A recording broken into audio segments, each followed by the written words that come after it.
Thank you for participating in this presentation on Pennsylvania Charter School Trustees Governance Basics. This session is presented by the Pennsylvania Department of Education and is an overview of topics related to effective charter school governance. The training includes topics such as a commitment to exemplary governance with specific information about implementation of best governance practices, including board composition and the structure of charter school board meetings. Welcome to today's webinar on committing to exemplary governance, brought to you by the Pennsylvania Department of Education and Charter Board partners. The following presentation is for informational purposes only. It is not legal advice and should not be relied upon as such. Presentations of this PowerPoint without the Commonwealth's recording do not represent the views of the Commonwealth or any Commonwealth agency. Charter Board Partners, or CBP, is a national nonprofit that works to strengthen the effectiveness of charter school governing boards. We work with boards at every stage of their life cycle and on a wide range of topics. You can visit our website, www.charterboards.org, to learn more about us and the work we are doing across the country. Since launching Charter Board Partners, board after board has asked, what do highly effective charter school boards do?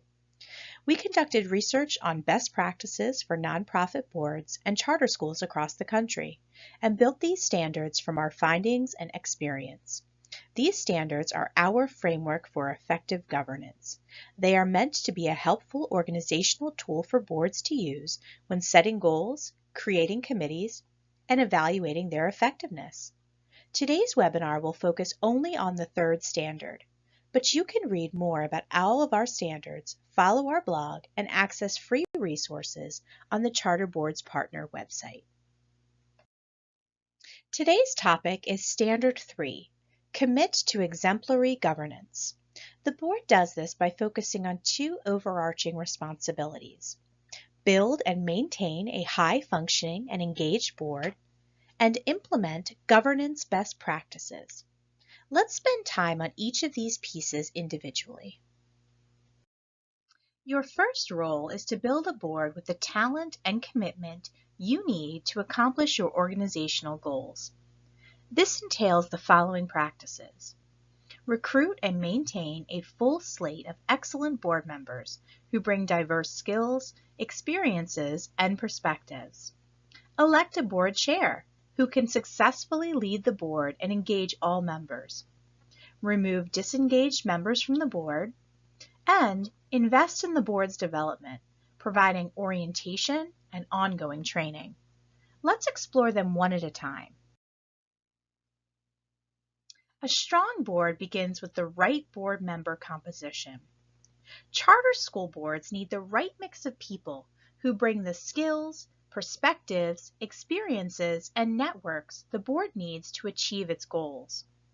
Effective boards build a deliberate and strategic recruiting process to maintain balanced board composition. As you think about your board composition, ask yourself, do you have the people with the necessary backgrounds required to oversee both a school and a nonprofit business?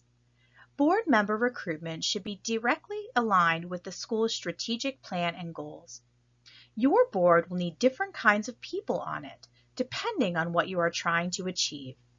For example, if your school needs to acquire a new building in 3 years because the strategic plan articulates plans for expansion, incorporate that goal into your recruiting plan. Consider what kind of real estate expertise you need on board. For example, finance, law, construction, or commercial leasing. So you build the membership needed to open the school's new doors on time. Governance committees are responsible for designing and running a board member recruiting process. We will talk more about committees later in this webinar, but for now, it is important to know that the governance committees drive the recruiting process, assess board needs in relation to goals, inventory current composition, and recruit and interview new members to the board. When the governance committee is weak, the entire process deteriorates. leaving candidates disenchanted and boards unable to effectively recruit. Make sure this committee knows its duties and is fully staffed with board members. Recruiting talented board members is a process that requires a significant investment of time and should not be left to a committee of one individual. As you begin to think about board needs, be as specific as possible in documenting what you might like the new member to accomplish. For example, building on the real estate example, the Facilities Committee may request recruiting someone with construction expertise. Adding a board member with specific, relevant knowledge will provide needed leadership and guidance throughout the school's upcoming construction project. Specifying construction expertise helps the Governance Committee identify which real estate expertise would be most valuable. Without this detail, the committee could have launched into recruiting someone with commercial leasing expertise, which is not exactly what the board really needs. While every school has different specific recruiting needs depending on its life cycle, goals, and current status, there are key categories of skills that are essential for any board, including finance, fundraising, real estate, leadership, governance, communications and marketing, education, human resources, legal, strategic planning, and experience relevant to the organization's mission. As you think about where your board composition needs to go, assess the skills, demographics, and characteristics your current board members bring to the table. Consider the following. Do you have enough people on each committee to manage the committee's workload? Don't underestimate the committee hours needed to deliver on the work promised.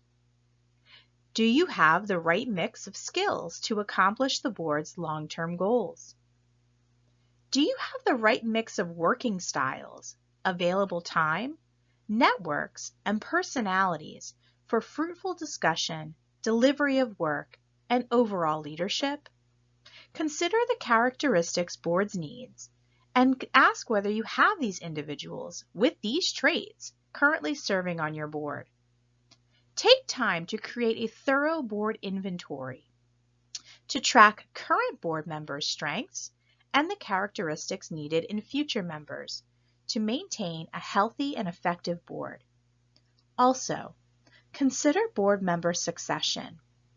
Identify key pieces of information, such as what are the dates that each officer will complete board service? Which board members' terms expire in the next few years? Who owns the conversations about term renewals, if applicable, and when will those conversations take place? Once you know your board's current composition and compare it to what your board needs in the future, you can hone in on recruiting needs. Remember, these recruiting priorities are your guideposts. No one individual will have all of your priority skills, experiences, demographics, and perspectives. Do your best to articulate your recruiting priorities in writing and share them with the full board so they can be prepared to help where needed and contribute to recruiting these amazing people. Now that you have real clarity on who you are trying to recruit, start brainstorming on how you are going to find these people. Once your governance committee has identified prospects, they should develop and articulate a recruiting and an interview plan with deadlines and assign tasks to board members and school leadership as appropriate. Before the board launches the recruiting process, it is critical to prepare. Boards need to share key information with candidates such as board member agreement and bylaws during the interview process. Approaching candidates prepared with this information demonstrates that the board is organized, efficient, and transparent. Recruiting new board members using a strategic process takes time, but think of this work as an investment that will pay off, because once you have the right people around the table, the board's work is not only more efficient, but much more effective. Research shows that more diverse boards make better decisions, and that more diverse boards are more likely to hire more leaders of color, who are more likely to hire and retain teachers of color. For those of you with member schools serving a high proportion of students of color, this is very important. Nationwide, 80% of nonprofit boards are white. When looking at board chairs, that number rises to 90%.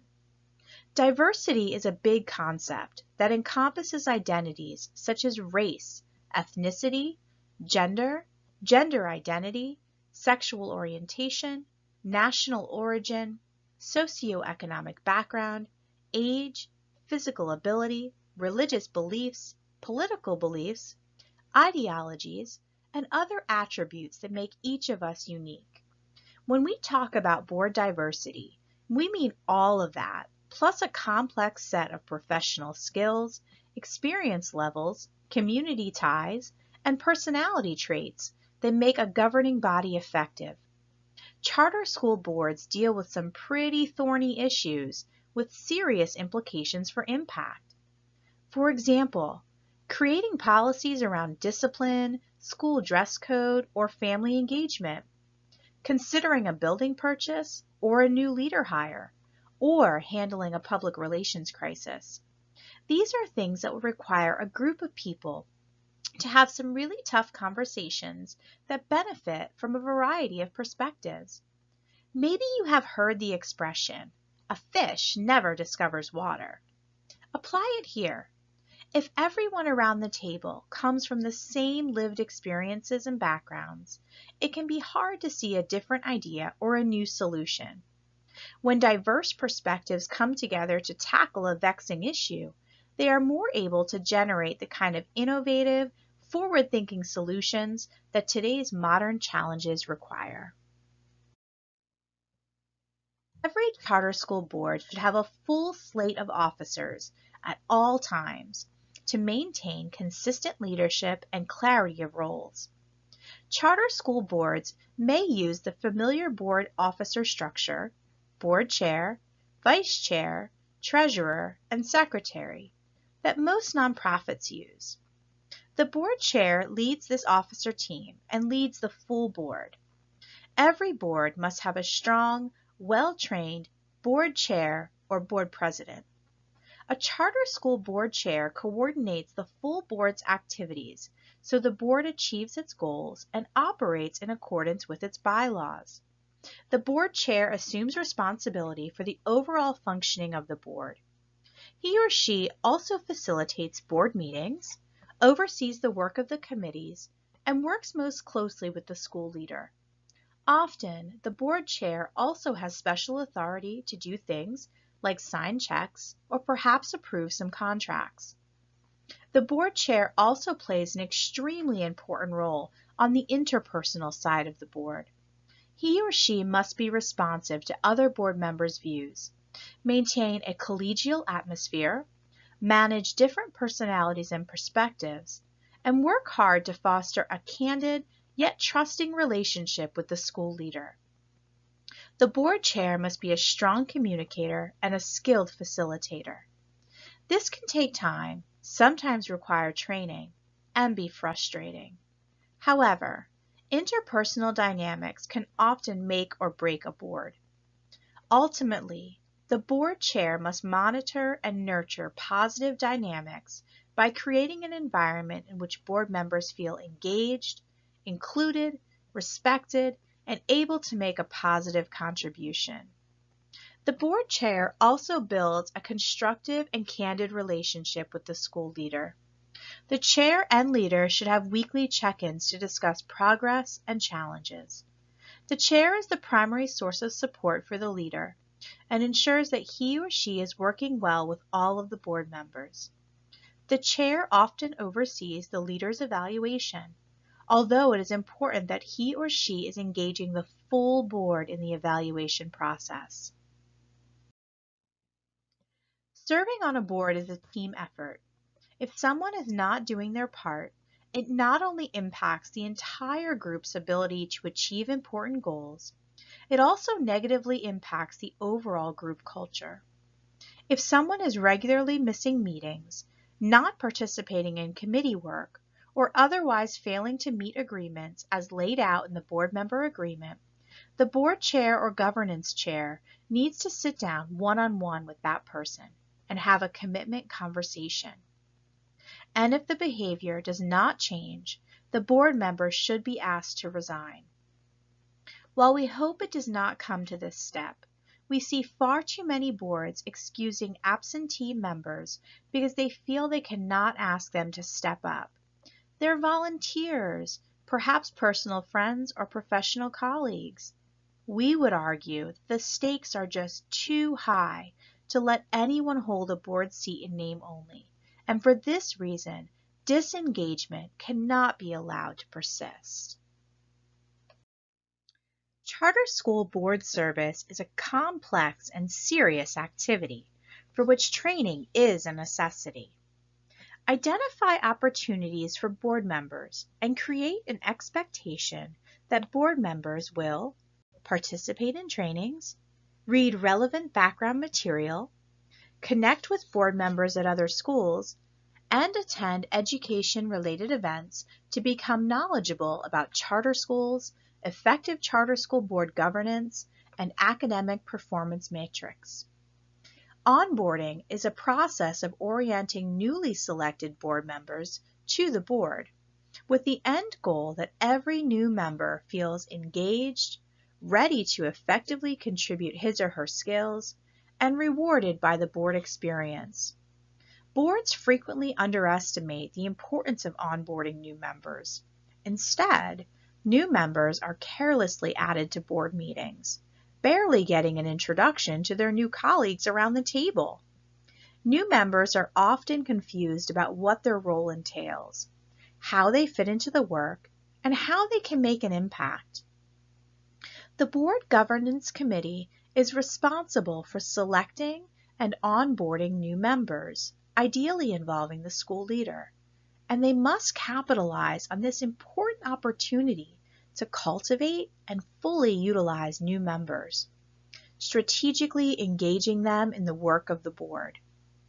A strategic onboarding process achieves the following: educates board members on the mission, history, results, successes, and challenges of the school and its board, motivates and inspires new members to fully commit to being active and productive, identifies specific ways each board member can positively impact the board and the charter school, and shares the norms, policies, and practices of the board.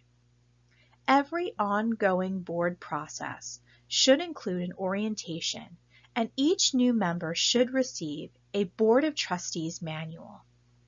The Governance Committee typically plans and executes orientation for new board members immediately after the individual is voted onto the board.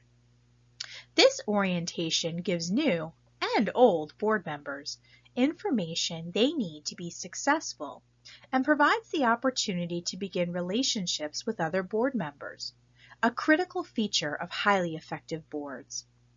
There are many ways to orient new board members. For example, a session during the school day that combines board discussion with classroom visits, a dinner at a board member's home or local restaurant, or a downtown lunch that includes onboarding objectives. When developing the agenda for board orientation, poll current board members and ask, what do you know now that you wish you had known when you first joined the board? Use the responses as a guide for your agenda. Assign each new board member a mentor or a buddy who has served on the board long enough to offer support. This person can be the first point of contact to answer questions after orientation and can help the new member navigate any issues that may arise. Assigning this role to a different board member for each new board member reduces the burden on the board and governance chairs, helps build relationships across the board, and highlights the importance of onboarding new members. The board manual gives new board members the critical documents they need to build their knowledge of the school and familiarity with the board. It does not matter whether the manual is printed in a binder or loaded into a password-protected online board portal, as long as there is one place where all relevant documents and materials can be accessed by any board member at any time. This manual should serve as the backbone for all orientation trainings, the archive for all critical documents, and a recruiting tool for future board members. The Governance Committee must keep this manual and all board documentation current for both compliance and convenience. It is immensely helpful for busy board members to have one place to find all board materials and information that is clearly organized and up to date.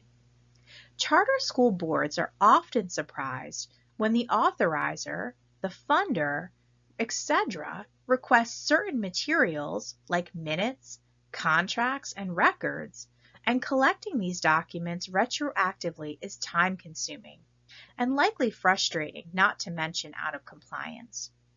The Governance Committee Chair should provide each new board member with the board manual a week before orientation begins to serve as the foundation for onboarding. Onboarding is an essential part of cultivating a truly effective board. By taking the time to develop a comprehensive manual, thoughtfully designing a training process, and purposefully matching newcomers with mentors, you are setting your board up for success. Boards function most effectively when everyone feels prepared and inspired to contribute in ways that are meaningful and fulfilling.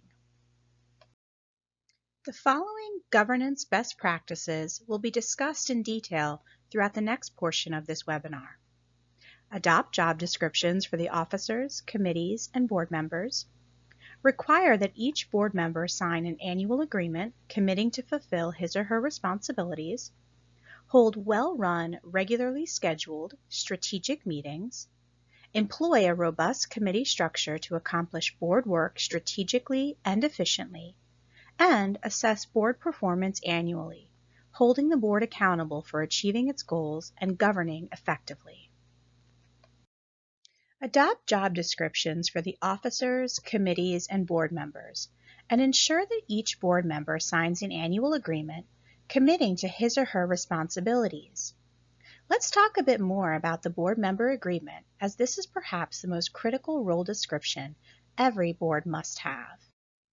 A board member agreement outlines each board member's commitment to uphold his or her duties and the shared expectations between individual board members and the full board. We believe that a strong board member agreement can help create a board culture based on shared expectations and minimize the chances of confusion, disengagement, or disruption. When problems with participation or commitment arise, the Governance Committee Chair or Board Chair can refer back to the agreement to remind board members of the pledge they made when the agreement was signed. The Governance Committee, in collaboration with the school leader, should create the board member agreement, which should then be reviewed, discussed, and approved by the full board. All board candidates should review the agreement as part of their interview process to confirm they understand the nature of the commitment. New board members should sign the agreement upon joining the board. Existing board members should renew it annually, and the full board should make a habit of discussing the expectations in the agreement. A great time to do this is at the first meeting of each new school year. Review printed copies of the board member agreement during the Governance Committee's report and sign it together. While your board member agreement should be specific to your board and reference the applicable legal requirements in Pennsylvania, we recommend that your agreement cover the following topics. Board member responsibilities. The board member agreement should explicitly list the overarching duties of a board member. This can be done by putting your board member job description in the agreement or creating a summary list. Additionally, board members should agree to sign and abide by all board policies. Belief in mission and familiarity with key guiding documents. Every board member must know, believe in, and commit to the mission of the school. The introduction of the board member agreement should clearly state the mission. Running a charter school, as with running any nonprofit, is mission-driven work. Board members should be the most knowledgeable and advocate for the school's mission and its importance in providing a top-quality education to its students. The agreement should also outline the main goals of the charter. Every board member must agree to read the school's charter and board's bylaws prior to beginning board service. Meeting and event attendance expectations. It should be clear that board members are expected, absent a compelling reason, to attend all meetings of the full board, all meetings of their assigned committee, and board retreats. Set a policy for virtual meeting participation, such as a conference call or video conference, in the bylaws, and then state the expectations in the agreement. Board members should commit to reading all board materials sent in preparation for the meeting, assuming they are sent with enough advance notice. Members should be required to notify the board in advance in the event of an unavoidable absence.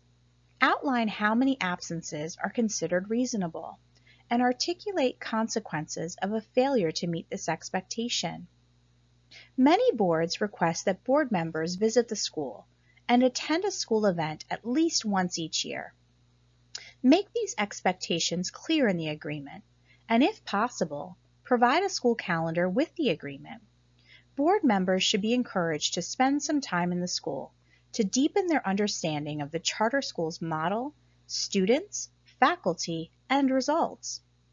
Familiarity makes board members more credible and effective advocates for the schools.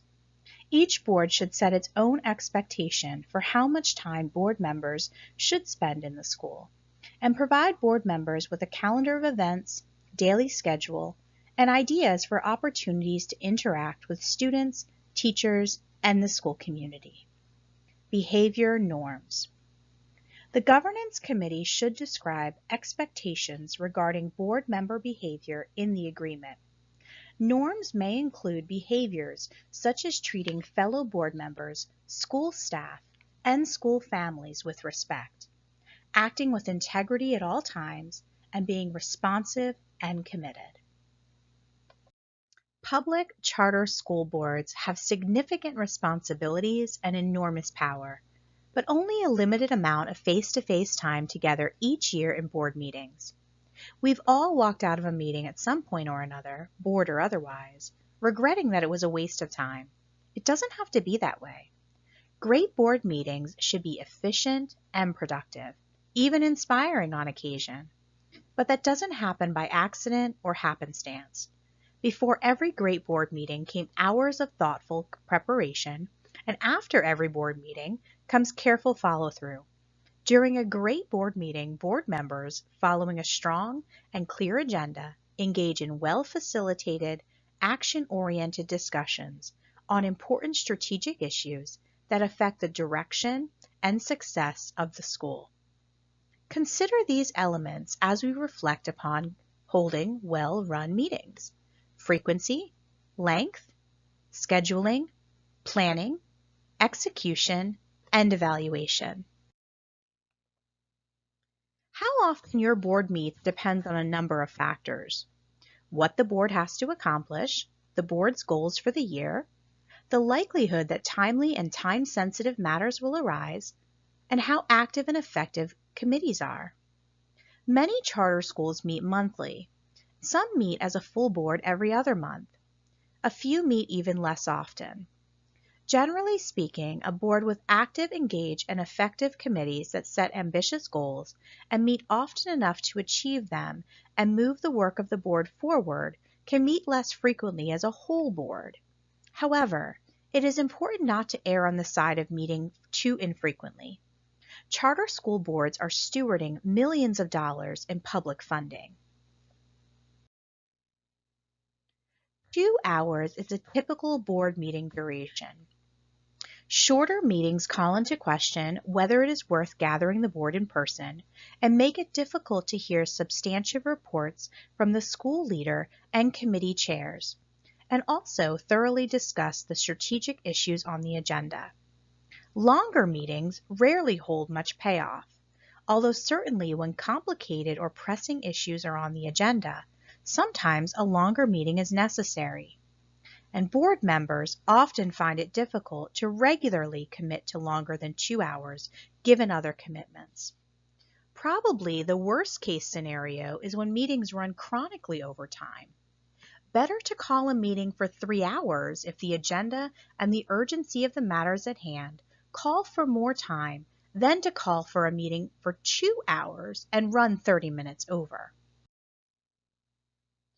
The calendar is the enemy of good governance. We are all busy, and planning a time that everyone can gather is extremely challenging. Generally, we recommend planning board meetings a year in advance and making sure all board members and their assistants, if relevant, have the schedule. However, best laid plans often go awry. Other obligations can arise that have to take precedence. Decide what works best for your board, and most importantly, every member must commit to honoring board meetings. Board chair and school leader should work together on an ongoing basis to plan board meetings. Planning for each meeting should begin ideally a month in advance to allow enough time for board members and school staff members to prepare materials and presentations or questions for discussion, and to allow for materials to be sent out a week in advance. Decisions about how to use board meeting time, how to prepare, and how to follow up ultimately rest with the board chair and the school leader. A common challenge for boards and school leaders is deciding how much information the board actually needs. Often, we see boards getting too much information in advance of meetings. This can happen because some board members ask for a lot of detail, maybe more than they need or than is appropriate.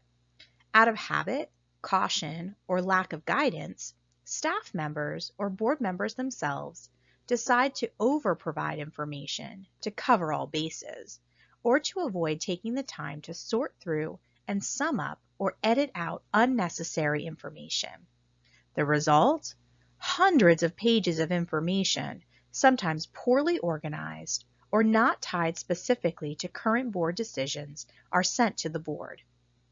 Many board members complain that there's too much material or simply don't read it, and precious time has been wasted preparing so much information for naught. It's not always clear how much information boards need to make sound decisions. Boards should only make decisions once they have thoroughly reviewed all relevant materials and information. On the other hand, if board members are given too much information, they are unlikely to read it all and may not have the context they need to participate in discussions and make decisions. Generally, it's best not to bombard board members with frequent emails and information all the time. To the extent possible, information going to the board should be saved and sent electronically in a board packet at least 4 business days before each meeting. This makes it easier for board members to keep the materials organized and limits the arrival of constant emails with important information to read. Boards need to outline and consistently follow a clear decision-making process. Key information that should inform this process, including what substantiates a quorum and whether a majority vote serves as an act of the board, can usually be found in the bylaws. For major decisions, it is generally not best to schedule a vote at the same meeting that the topic is introduced for the first time. Best practice is to introduce the topic, allow for discussion, and then schedule a vote for the following meeting to allow enough time for board members to ask questions, absorb information, and raise concerns. The board chair will need to use her judgment to determine whether a decision can be made and or a vote taken the first time an issue is raised. Boards can create a culture of sound and strategic decision-making by ensuring the board has the data and information it needs for each decision, creating a culture of inquiry that encourages robust debate and consideration of alternative options, developing a process that clearly frames pros and cons for each decision, and seeking some level of consensus before taking a formal vote to minimize the possibility of split votes for major decisions. A charter school board meeting is an official, serious occasion. Meetings should not be run informally or casually. Every board should adopt a system for running meetings that provides structure, processes for resolving disputes, and a protocol for calling a vote. Parliamentary procedures in the boardroom will vary from board to board.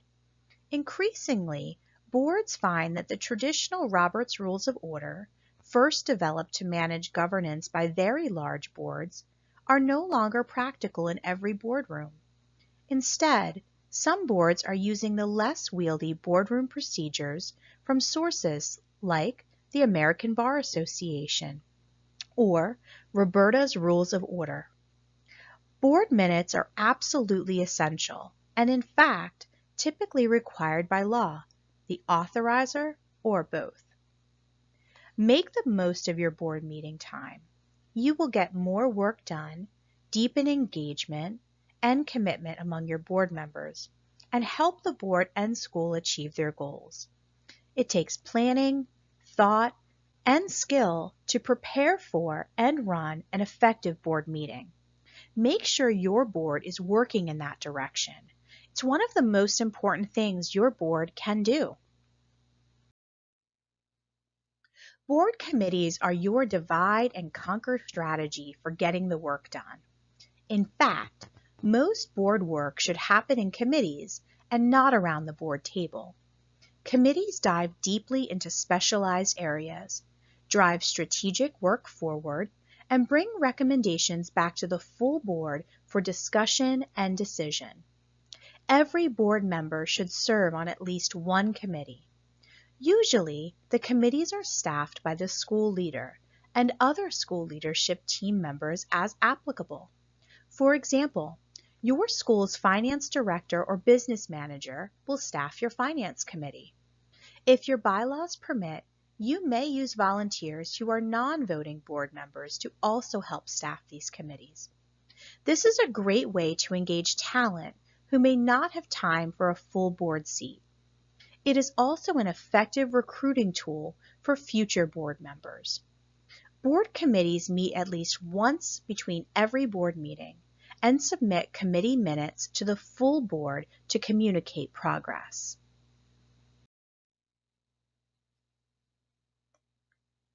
Every charter school board should have 3 essential committees: governance, finance, and school performance.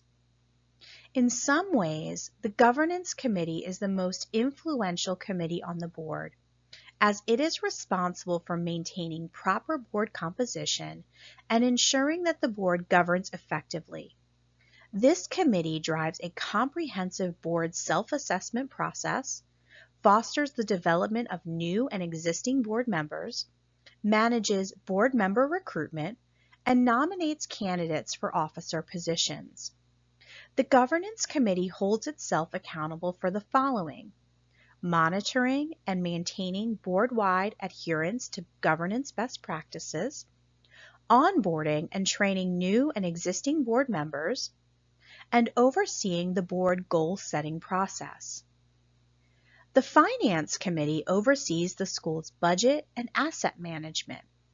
This committee approves short and long-term financial goals for the charter school, recommends and monitors a budget aligned with the school's strategic priorities, ensures compliance with strong policies, and raises financial concerns and solutions to safeguard the school's resources. The finance committee is staffed by the school leader and the business manager or chief financial officer. The finance committee holds itself accountable for the following: recommending a budget aligned to the school's strategic priorities, overseeing the school's financial resources, providing training or onboarding to ensure all board members understand the school's finances, driving progress toward financial goals, ensuring financial compliance, identifying actions needed to resolve complex issues. Last, but absolutely not least, the School Performance Committee, sometimes called the Academic or Education Committee. The school exists to provide great educational experiences and outcomes for students, and the School Performance Committee leads the board in upholding this duty. Through appropriate board oversight, the School Performance Committee monitors students' performance against rigorous academic goals and raises strategic issues for board discussion. The School Performance Committee must be staffed by the school leader and often other academic leadership, such as a principal or academic dean. The School Performance Committee holds itself accountable for the following: partnering with the school leader to set and reach rigorous academic goals, building board-wide understanding of the school's academic performance and progress toward goals, setting committee goals and maintaining a strong committee membership. While these are essential committees, some boards create others. If your board has a fundraising component, you may need a development and communications committee. If you are working on a special project, such as looking for a new building, you may create a temporary facilities committee that can be dissolved once that project is complete. Finally, a word on the executive committee. The executive committee is generally made up of the board officers. This committee can make decisions for the board when they need to be made quickly. Example, board does not have enough time to meet before decisions need to be made. The current trend on board governance around executive committees is to not use them as much. You risk creating a culture of exclusion. Just as it is best practice for a board to evaluate the school leader, a board should assess its own performance annually. Most boards use a simple survey to do this. Sent out by the governance committee, this survey can gauge how the board feels about its performance on key areas of functioning, such as academic oversight, support and oversight of the school leader, and compliance. Time this survey so that you can share the results and have a board discussion at your annual retreat. Use the discussion to guide you in making changes to your practices and setting goals for board improvement for the upcoming year. Something to consider. As we conclude this webinar, here are some questions to think about.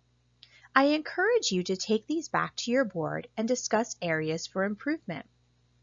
Does your board have a document that clearly outlines what it means to be a board member for your school? Is everyone on your board serving on a committee that meets regularly? Does your board reflect a diverse group of voices? What new ideas have you learned that you could take back to your board?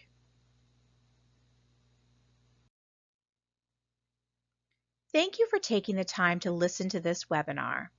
For more information and other training topics, we encourage you to visit the websites of the Pennsylvania Department of Education and Charter Board partners. Additionally, please take time to review the accompanying resources for this webinar. They can be found on the Department of Education website.